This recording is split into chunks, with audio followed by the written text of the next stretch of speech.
नमस्कार मित्रांनो, मी सिद्धी तुमचं माझ्या किचनमध्ये स्वागत करते। तर आज आपण मालवणी पद्धतीमध्ये तिखट डाळीची रेसिपी पाहणार आहोत।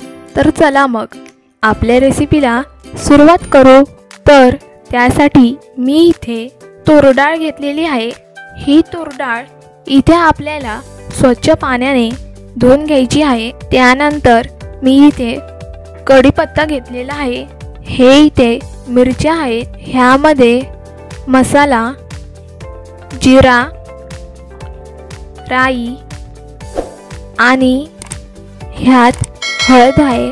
तर इथे मी लसणीच्या पाकळ्या घेतलेल्या आहेत आणि इथे बारीक कापून घेतलेला टोमॅटो आहे। हे खवलेलं ओलं खोबरं आहे। त्यानंतर इथे मी हिंग सुद्धा घेतलेला आहे। तर आता आपण सुरुवातीला कुकरमध्ये तेल ओतून घेऊयात। त्यानंतर ह्यात राई टाकूयात। राई टाकल्यानंतर आता मी ह्यामध्ये लसणीच्या पाकळ्या टाकते। नंतर आपण ह्यामध्ये हिरव्या मिरच्या टाकू आणि त्याचसोबत इथे आपल्याला जिरं सुद्धा टाकायचं आहे। जिरे टाकल्यानंतर आता हे आपण थोडंसं मिक्स करून घेऊ। मिक्स केल्यानंतर आता ह्यात हिंग आणि हळद टाकू आणि त्याचसोबत लाल तिखट सुद्धा टाकू। मसाला टाकल्यानंतर आता इथे आपल्याला बारीक कापून घेतलेला टोमॅटो सुद्धा टाकायचा आहे। टोमॅटो टाकल्यानंतर आता हे पुन्हा एकदा मिक्स करून घेऊ। आता आपण ह्यामध्ये जी आधी स्वच्छ पाण्याने तूर डाळ धुवून घेतलेली होती ती आता ह्यामध्ये टाकते आहे मी।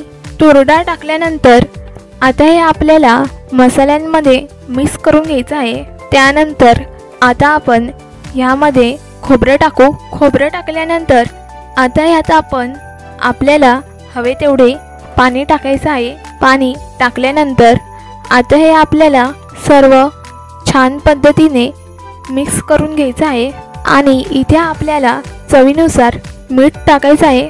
मीठ टाकल्यानंतर हे आता आपल्याला पुन्हा एकदा मिक्स करून घ्यायचं आहे। तर इथे मी मिक्स करून घेतलेलं आहे। तर आता आपण ह्यावरती झाकण लावून घेऊ।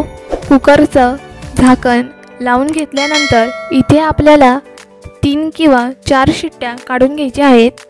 तर इथे तुम्ही पाहू शकता माझी डाळ रेडी झालेली आहे आणि ह्यावरती मी बारीक चिरलेली कोथिंबीर टाकलेली आहे। तर तुम्ही ह्या पद्धतीची डाळ प्रेशर कुकरमध्ये किंवा कोणत्याही भांड्यामध्ये करू शकता आणि ही डाळ तुम्ही कशाही बरोबर खाऊ शकता।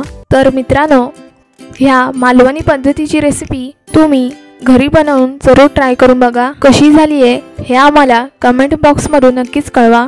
जर तुम्हाला आमचा व्हिडिओ आवडला असेल तर आमच्या व्हिडिओला लाईक करा, शेअर करा आणि तसेच आमच्या चॅनलला सबस्क्राईब करा।